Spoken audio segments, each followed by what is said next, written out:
people do forget what a huge, huge star he was. He was the biggest thing in show business.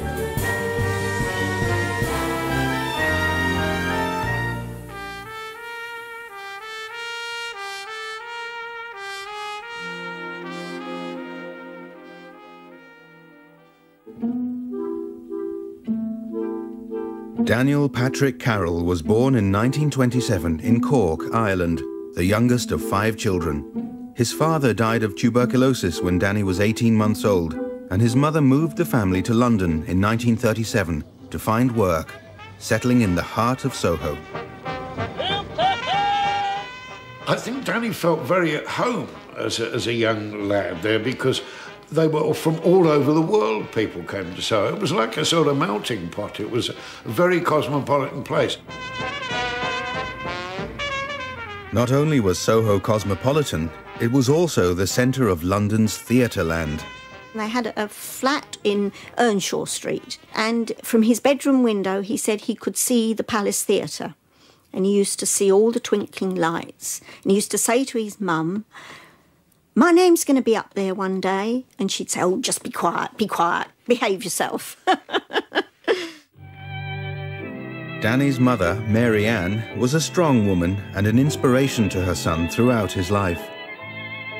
His mother was a very significant figure with him. He always felt that she was watching him. He had a bit of a thing about it. It was always used to fascinate me, that. And he would always tell people that that I adored her. I actually never met her, but this is one of Dan's things. The Catholic Church had a profound influence on the young Daniel, who went to weekly mass at St. Patrick's in Soho Square and attended the school attached to it.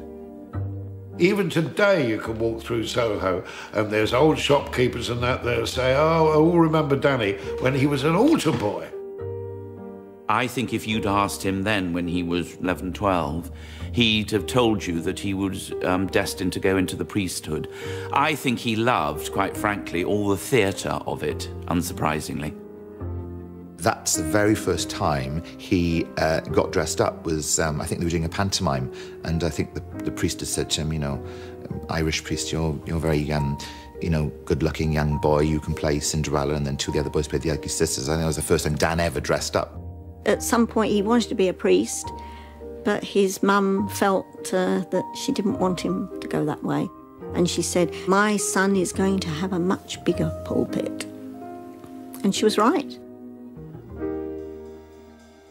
When war broke out, the family were evacuated to Devon, where Danny found employment as a window dresser in Exeter, before deciding to join the Navy in 1943 and enrolling in the Combined Services Entertainment Corps. He was in the Navy, and his first performance, apparently, in drag was in a play called White Cargo, and he played Tom DeLeo, the native girl in it. That would have been worth seeing, I think. For many servicemen, entertaining fellow troops in the concert party was their first taste of treading the boards, and some were keen to continue after they returned home. So when the war was over, they all came back. There was a flood of these sort of chaps looking for work, and there was a number of these shows where they were all in drag. I remember seeing these shows at the Croydon Empire with my gran, and she thought they were marvellous, all these old queens camping about there, She said, "So marvellous, they look just like women, Oh, it's terrific." And there was a show called Soldiers in Skirts, and we went to see that show because it was so funny, and Danny was in it and was absolutely stunning, stunningly beautiful. After a few years of touring provincial theatres, Danny grew tired of life in the chorus line and returned briefly to window dressing in London. Most of those chaps went back to doing whatever they did, accountants or whatever it was. But of course, Danny went on to become a really big star. In 1954, celebrated female impersonator and club promoter Ted Gatty, who had spotted Danny in Soldiers in Skirts, coaxed him back on stage. Danny's first solo engagement was in one of Gatti's shows, in a tiny club off Leicester Square. The highlight of the show at most of these clubs is the striptease. It was called the Irving Theatre, and it was a strip joint, really. And they needed some comedy, you know, you can't have strippers coming on one after the other. And he went down and sort of auditioned. He said, I got that job, you know. His name, of course, was Danny Carroll. And he said, but they've changed my name, love. You'll never guess what I'm going to be called. He said, Danny LaRue. I said, oh, my God. And he said, oh, for 25 quid a week, they can call me what they like. Now, listen, kids, that was no way to start. Going on and on about me dress as a tart. I think of all the things you could have said instead. The supply's more than ample. For example, who is really rather nice? Who is generous to a fool? Who is sugar? Who is spice? Armed only with his new name, a few wigs and a box full of frocks, Danny LaRue set out to take London's West End by storm. Keep the show from rusting. Always see into it. All the jokes are just disgusting. Who is what and trusting? Through and through. Better give a straight play. And a lovely little Who? You, Mr. LaRue.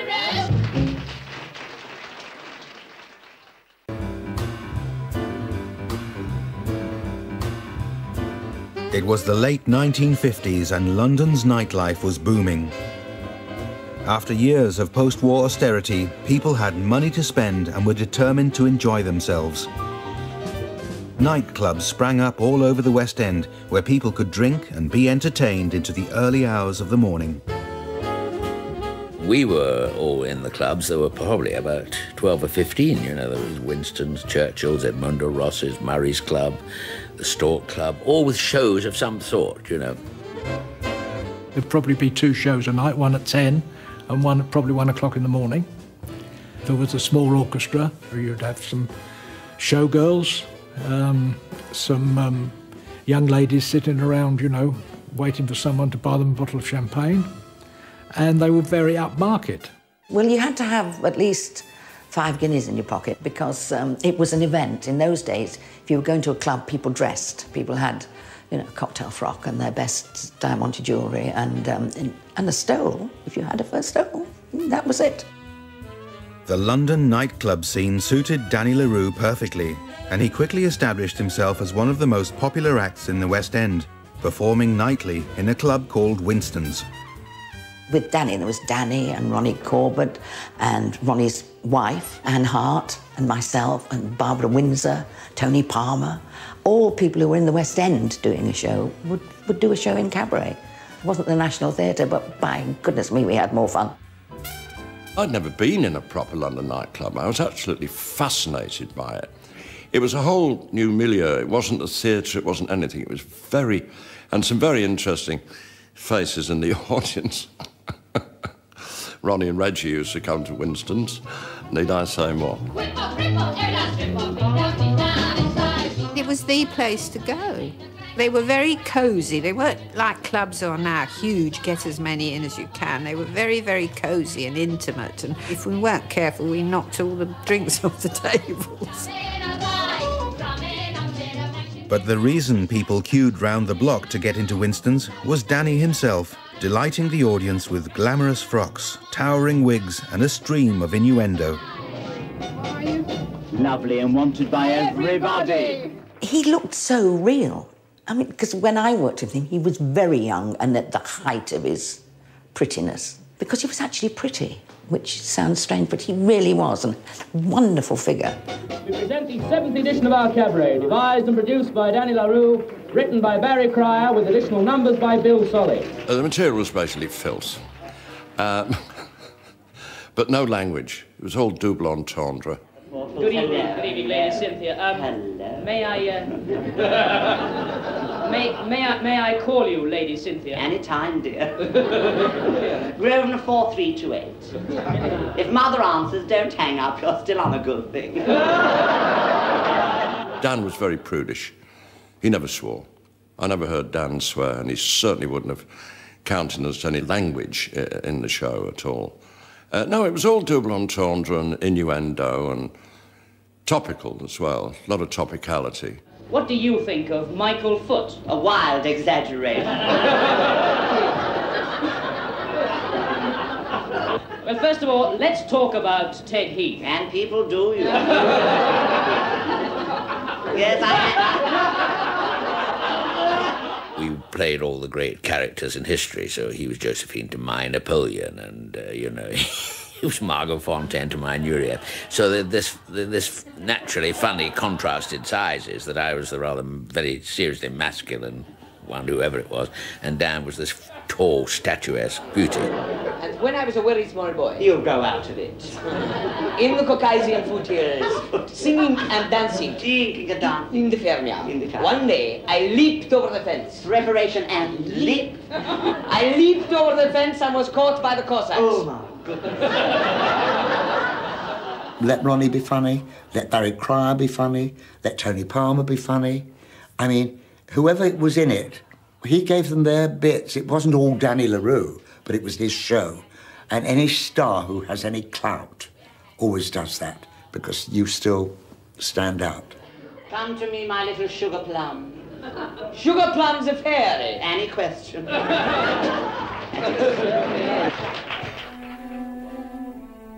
However convincing the performance, Danny was at pains to ensure the audience knew it was being played for laughs, and he wasn't seriously trying to emulate a woman. What I've always tried to do, I think, which has helped me a lot in my particular approach to this female impersonation, is the balance of the two, is trying to never lose yourself. The thing that used to worry me is sort of this terrible thing about, oh, is it for real, you know? Danny hated the word drag.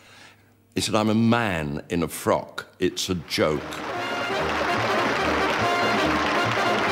He would come on looking unbelievable and then say, watch your mates.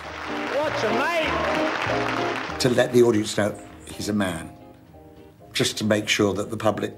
Because women thought it was a woman, and men would think it was a woman. What is this gorgeous, glamorous street, Fanny? What does it mean, this flattery sweet, Fanny? It made the fellas in the audience feel quite comfortable. They go, ah, it's really a man, it's all right. There's more to you than meets the eye. Frankly, they're considerably less. And it made the ladies feel comfortable too, because they didn't have to sit there thinking, my God, that's better looking than me. What am I going to do tomorrow? You know, dye my hair blonde. I mean, it was good business. It made everybody comfortable. Just where you're sitting, not as pretty as you, but this lady, she looked at me and she said, tell me, Mr. LaRue, do you enjoy dressing up like a lady? I said, not very much, love, do you? He was obsessed with coming on as himself at the end. He didn't want to, you know, still be in the dresses at the end. No, he'd got to be there as himself. Making it clear that underneath the frock was a strapping 6-foot man who was only dressing up as a joke was a necessary device in the 1960s. Danny, for a long time, didn't come out overtly at all. In fact, he liked to create the impression that there was, you know, carrying on with the girls in the show, and my wife, among others, would be his arm candy at some premiere and everything. It was a horrible era. It was like sexual McCarthyism. They were haunted, hunted people. You know Danny LaRue, don't you? You know, he's got this wife in Ireland and about 8 kids he's got over there, you know, and he's butcher's hell and all that. And what are you supposed to say? He said, is he really? And I used to say, yes. Of course I did. There was no hypocrisy in their not coming out. They'd have been ruined and probably gone to prison. I mean, it's awful looking back at that era. Danny had met his manager and long-term partner, Jack Hansen, after leaving the Navy in 1947. To the outside world, theirs was simply a working relationship, but friends and those they trusted knew differently. Jack was a wonderfully steadying influence on Danny, because I don't believe Danny ever thought he would get the fame and fortune that he did, because it wasn't, as I say, it wasn't heard of for somebody to make a career out of dressing up as a woman. It was not heard of. Jack looked after Danny's business, and he was terribly good at it. And so Danny just had to perform and be a star. And Jack used to negotiate all the contracts and make the investments and look after the money and all of that, and did it beautifully. In 1964, under Jack's supervision, Danny bought a small premises in the corner of Hanover Square and proudly opened his own club, Danny La Rue's. Danny's club was, I suppose, an overnight success, but it became the thing, the place, absolutely the place. There's never been an explosion in a nightclub since that was as big as his. Quarter of an hour, please. Quarter of an hour, please. Very well. I'm ready. We just had one dressing room. We all stood in a row in this one dressing, boys and girls together, and Danny had a little cupboard just at the side. And what he did in that cupboard was nobody's business. Douglas, you are late. We never get any bright lights. Never comes in here usually. The bawdiness and the nudity and everything going on in the dressing room, it was just joyful. We started at 1:15 in the morning, supposedly, if Danny was ready, which he never was. And we were supposed to do 1 hour. Well, if we ever came off before 2:45, 3 o'clock, it was a miracle, because once he was on there, you couldn't get him off. Look, I have a query. Well, you can't bring him in here.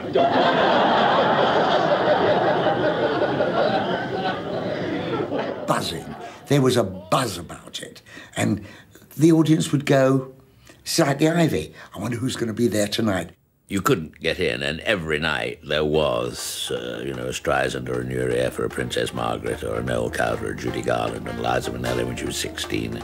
Just everybody came, I once found myself singing the trolley song with Liza Minnelli on one side and her mother on the other, Judy Garland, and I thought, what's going on here? And I looked, and there they were, going clang, clang, clang, went the trolley. And when we finished, Judy said, it's a good thing we all sing in the same key, isn't it?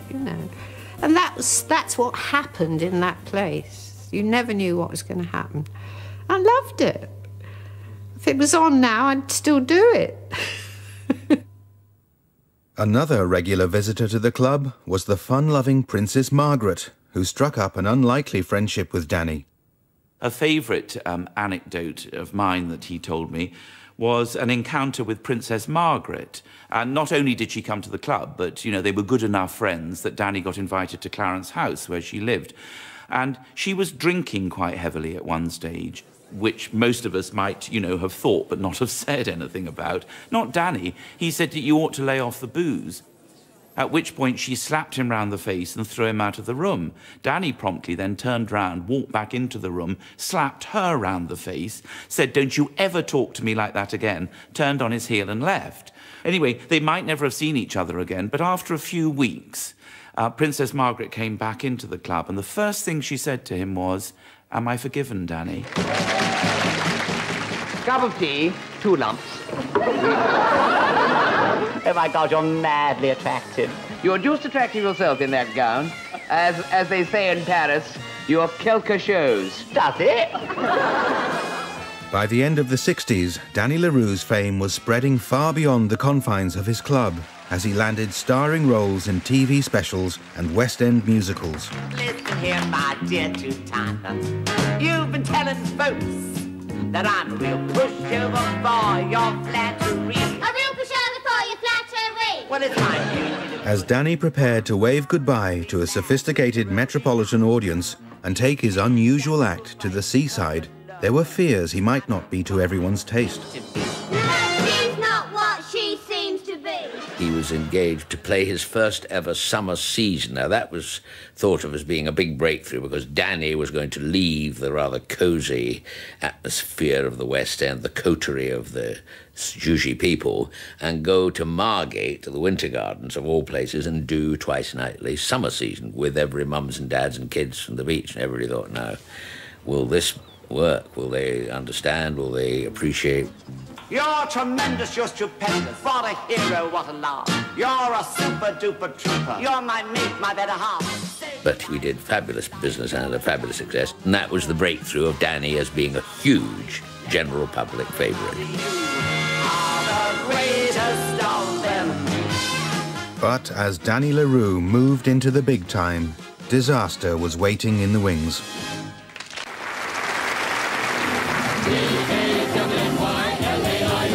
Danny La Rue, Danny La Rue, Danny La Rue, Danny La Rue. By the end of the 60s, Danny La Rue's audience was growing. Watch your mates! No longer the property of the London elite, he was touring the country and packing theatres wherever he went. Looking at faces that smile at me, from the stalls to the balcony.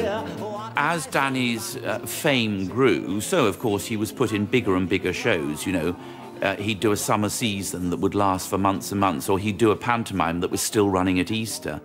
People do forget what a huge, huge star he was. Cambridge Circus, London, the Palace Theatre, and a show that played for 2 years to packed audiences every night. In 1970, Danny returned to the West End in triumph, headlining in his own show at the Palace on Shaftesbury Avenue, the same theatre he had gazed at from his bedroom window as a child. We said, we have got a superstar here. Let's dress it up and make it as big as we possibly can. And there was nothing like it anywhere else in the world. There's nothing like it in Paris and nothing like it in Las Vegas, because this was Danny La Rue. Having heard that Roy Hudd, a comedian he admired, was struggling to find work, Danny offered him a leading role in his show at the Palace. He took me from the lowest I've ever been in show business to push me right up there again. He was so kind, and he insisted, Danny, that I had my name up in lights alongside his, and he was the biggest thing in show business. It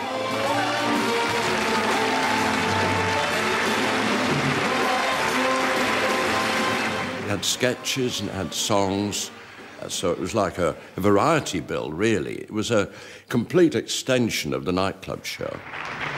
Well, here we are then, back in Soho. I love Soho, don't you? I have relations in Soho. I'm not saying who with. Danny loved music hall, and he loved the intimacy of talking to an audience, which he described himself as Max Miller in sequence. It was seaside postcard material, and it was the interplay between him and the audience. It's all right, girls, I know what you've been thinking all night. My God, where does he put it? Every eye in that audience went to his meat and two veg, or where it should have been, you know, and you could not see a bump. Well, I'll let you all into a secret. Do you know, I've been doing this act so long, I whistle, it goes away on its own, like that. What an opening! And from that moment on, he got them. Because if you can, as a comedian, anticipate what your audience are thinking, you've cracked it. And Dan was great at that. Stop all this talk about sex. And lose my living. Sex is a pain in the neck. He must be doing it wrong. It was a very middle-aged and elderly audience. I would say 70% women. And they laughed so much that actually after the matinees sometimes they had to go round with the hairdryers because the seats were wet. They used to pee themselves laughing. And that's, people don't believe that, but I promise you it's true, because Danny came round one day into my room and said, "Here, Tone, guess what? They're out with the hairdryers." But when the curtain came down on the show, the evening was far from over. Danny loved people going backstage afterwards with a glass of champagne. Would you like champagne? And the stage doorkeepers would go, "When are we going to go home?" And he entertained in his dressing room. His dressing room was his living room, and he loved that. It was almost like another show, doing another show after the show, because, you know, again, he'd be so full of energy. My God, did he have parties? I mean, he would have 3 rooms. He'd have one room for his costumes. He'd have a dressing room where he got made up and all of that, and then he would have a reception room. So there'd be maybe 15 to 20 people in the reception room and waiting and chatting amongst each other, and then suddenly the door would open and in would come Danny. See? I mean, when he walked in, you know that a star had walked into the room, you know. Very demanding, very theatrical. He didn't drink before the show, but he was known to consume a little, more than would fill Cinderella's slipper after the performance. Sturm. And when that happened, he could become a little difficult. I have many cases in point where the phone has rung in my flat at 2 o'clock in the morning with Danny on the line saying the sound wasn't very good and you've got to sort it out. He loved his champagne. And when he was in his cups, he loved nothing better than to talk about himself. I mean, I did beautifully. Did you notice the way I did that? Wasn't that wonderful? Ich liebe dich. Dan had a wonderful naked ego that was almost a shared joke with you, like tongue-in-cheek. 40 years in my profession and all this used to go on. Anybody who questioned his status, any interview or anything, oh, they got it. They got the rave from the eyes. He was quite grand, yes. If he didn't think he was being paid the respect that was due in restaurants and things, he used to get very stroppy. But then he'd always been grand. Even when he had sixpence in his pocket, he was quite grand. But I think a lot of people who become big stars, it's no good running about being humble, is it? It doesn't really get you anywhere. When it came to television, Danny La Rue's act worked best on variety shows, such as The Good Old Days, where he was able to perform on a stage and interact with a live audience. What's your mates? Jolly good luck to the girl who loves the soldier. Girls, have you been there? And I think Dan is one of the people that television sort of peeps at, really, peeps at him working at his best, has a look into his world. I don't think Danny ever went into the world of television. I think television went into his world. He never did a lot on television because he always said that the comics go on television, they give their act away, and that's it. As he approached his 50s, Danny began to realise that his days of dressing up as a desirable woman were numbered.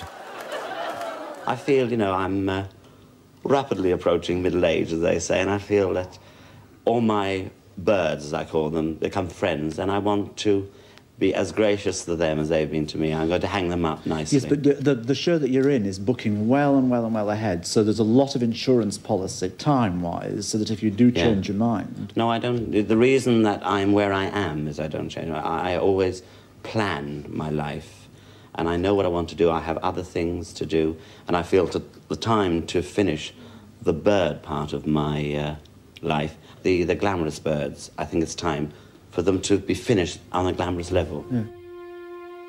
With the money he'd made from both his club and the theatre tours, Danny had invested in property, buying a large house in Henley and a riverside hotel in the village of Streatley, Berkshire. I think he just loved beautiful things, you know, and obviously he reached a point where he didn't just have to look at them, he could own them. Well, what is the full extent of the La Rue empire here, then? Oh, my God, the empire. Well, we're coming into it now. So here, just here, we're starting the little island there. It goes right round, right down there to the pub, as you see, with the lovely Streatley Hills behind, which is glorious.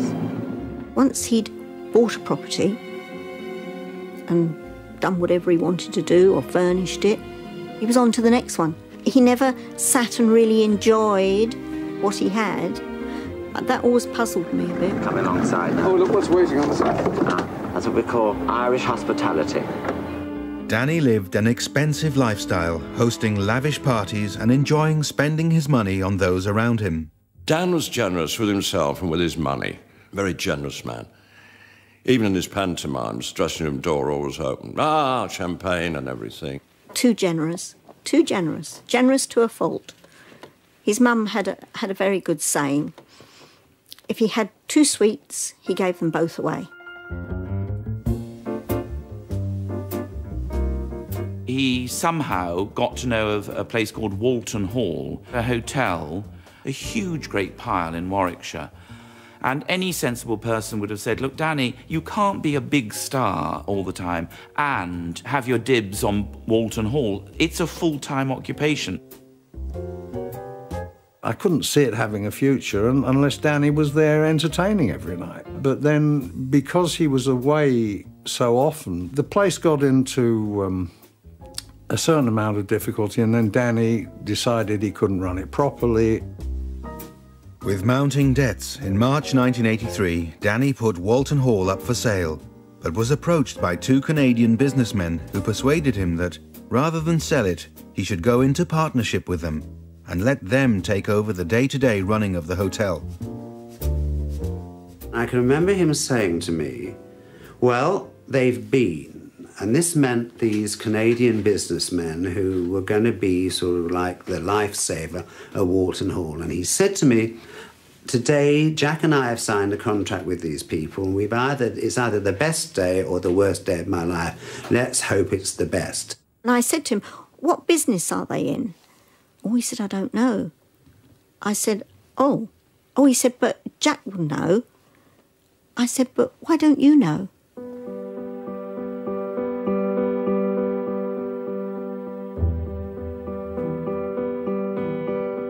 These two Canadians were con men, and they ran up bills for flowers, cars, planes, entertainment, everything, all in Danny's name because the deeds had never passed over. And finally, when it was discovered, Danny was in debt up to here. It so bankrupted Danny just before his 55th birthday in the early 80s. He had to get rid of everything, including the house in Henley. So all that wealth, all that work came to naught because of those two men. Everything was going into receivership and everything was going very, very wrong. And the public thought that he was in the wrong, and he was determined that he would just continue as though it was business as usual. In answer to a journalist who said, where's your God now, Mr. LaRue? He said, he took my money, not my talent. He went out, he did the town halls, he did everything, just to pay back all the people who he owed. And I thought that was the most wonderful thing.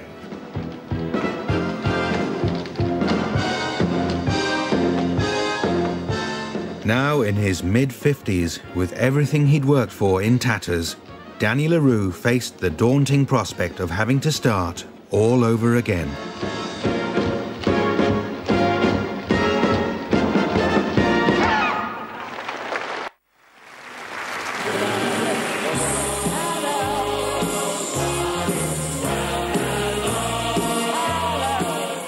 It was 1984, and having been cheated out of his entire fortune, Danny LaRue was millions of pounds in debt. To make matters worse, Danny opened in the title role of a West End revival of the musical Hello, Dolly, and received a mauling by the critics. He did Hello, Dolly, and he was the first man to ever play Dolly Levi. And I and a lot of people thought it was great, and the critics hated it. They absolutely slated it, and it closed. Well, Hello, Dolly was going a step too far. He did it beautifully, but I always remember Lionel Jeffries saying at that moment when he had to get down on his knees and say, "Marry me, Dolly," it just wasn't going to work. It was an absolutely thundering flop. Look at the old gal now, better. Jack Tinker in the Daily Mail wrote that Danny was like a jockey without a horse. It obviously did hurt, but I think a bit of him also would have thought, oh, well, they're all wrong. You know, I was fabulous. I was absolutely fabulous. Looking to boost flagging morale, Danny's manager and partner, Jack Hansen, decided the time was right to take the act to Australia and New Zealand. What's your mate? Countries where Danny had been successful on previous tours. But it's good to be here. Frankly, I feel right at home. No need to wonder why I'm in song. I'm down under where I belong. Danny wasn't only popular, of course, in Britain. His fame spread, and most particularly to Australasia. So he did many successful tours down under in Australia and New Zealand.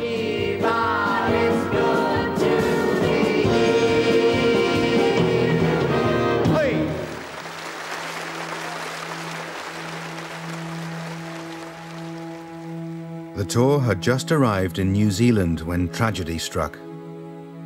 Jack Hansen collapsed at a welcome party held in their honour, suffering a massive brain hemorrhage. He died 2 days later. Daddy was devastated. I mean, we just fell to pieces immediately afterwards, but life has to go on. And being a performer, he had to go on and perform, whether he, you know, it doesn't matter what he felt like. I think he missed Jack tremendously. I think there was nobody there to say no. And I think the only person that could say no to Danny was Jack. Well, it affected Danny very profoundly indeed, and perhaps unsurprisingly, he took to the booze. And, you know, he was still able to perform, but he'd come back afterwards to his dressing room. And on one occasion, he said it should have killed him. He drank 2 bottles of brandy. Without Jack's guiding hand, Danny's future suddenly looked very uncertain. In 1984, Jack Hansen said, I think Dan has 5 good years. 1984.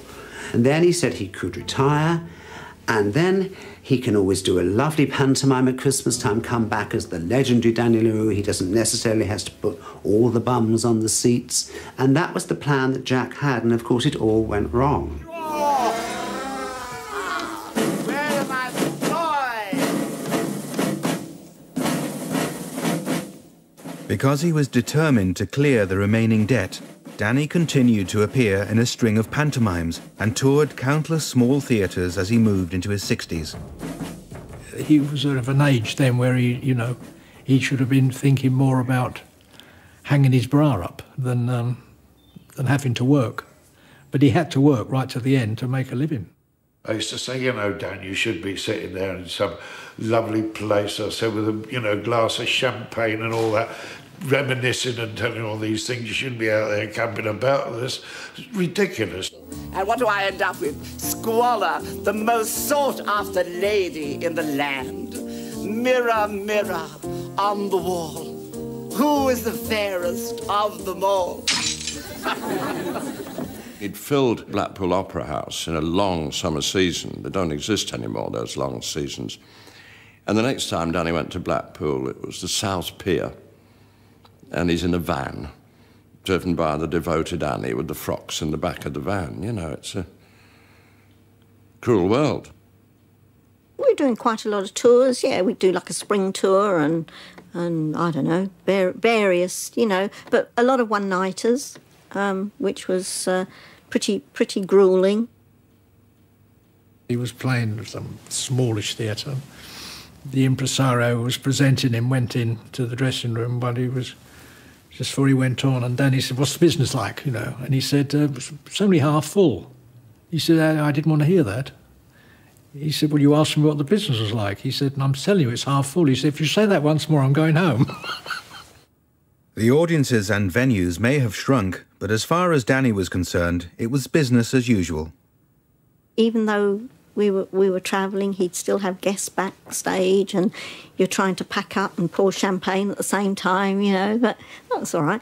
It was quite amazing, and I've seen it with other artists who have not done too well at the end of their career. They seem to be able to blot it out.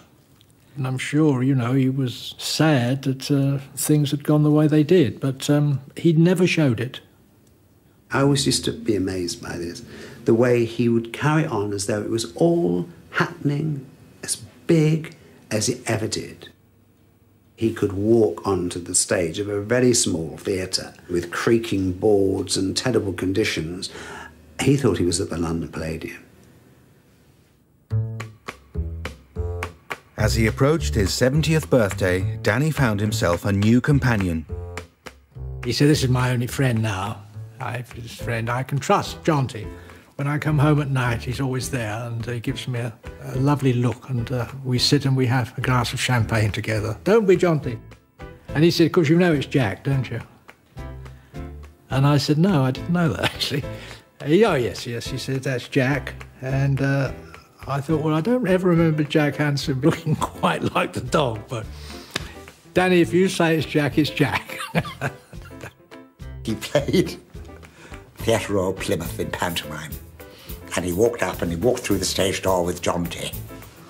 And the stage door keeper said, "I'm sorry, Mr. LaRue, but dogs aren't allowed backstage." He went, "No dog, no Dan." As the years passed, Danny began to spend increasing amounts of time at the home of Annie Galbraith, his costume designer. He was a sweetheart. I mean, there's no two ways about it. As I say, you know, we used to have our differences, but he was great company. In 2006, Danny suffered a stroke. It brought to an end a performing career that had spanned well over half a century. Towards the end, Dan became quite wistful and reflective and philosophical, and terrible trouble with eyesight and all sorts of health problems. And the devoted Annie was just, she hijacked him and said, "You're coming to live with me in Tunbridge Wells." It was just what he needed at that time. We used to talk on the phone a lot, and he was very wistful. All the old lovable bombast and all that had gone. It was a very quiet voice spoke to you on the phone. And I thought, boy, you've been through the mill. You really have been through it. After a short battle with cancer, Danny LaRue died on the 31st of May, 2009. I just sat holding his hand and just said, you know, how wonderful to have known him and to have been there, you know. And I said, you're now going to meet up with all those wonderful friends that have gone before you. And I said, I'll never, ever, ever forget you. In 2010, at the Brick Lane Music Hall in East London, scene of Danny's final performance in a frock, some of his vast wardrobe of costumes took to the stage one last time.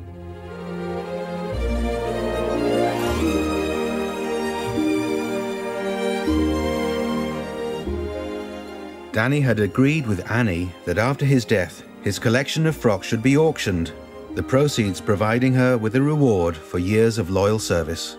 Can I start the bidding for £100? 150. Yes, sold. 150. The auction was a great success, attracting bids from as far afield as New Zealand and Japan. Sold 375, number 121. It was a fitting tribute to a truly remarkable performer. On Mother Kelly's doorstep, down Paradise Road. Noel Coward once said, "White has style, Paris has style, Danny LaRue has style." And that's what he had. He was the only person I've ever met in show business who absolutely loved being a star. He loved every minute of it. On Mother Kelly's doorstep, down Paradise Road. All together now, on Mother Kelly's doorstep. He was the glamour that I remember from my youth, that's gone from the West End. He was part of that wonderful glamorous thing. I could see him whizzing up the corridor with wonderful perfume going by. Wonderful clothes. Oh, pretty picture. A happy picture to remember.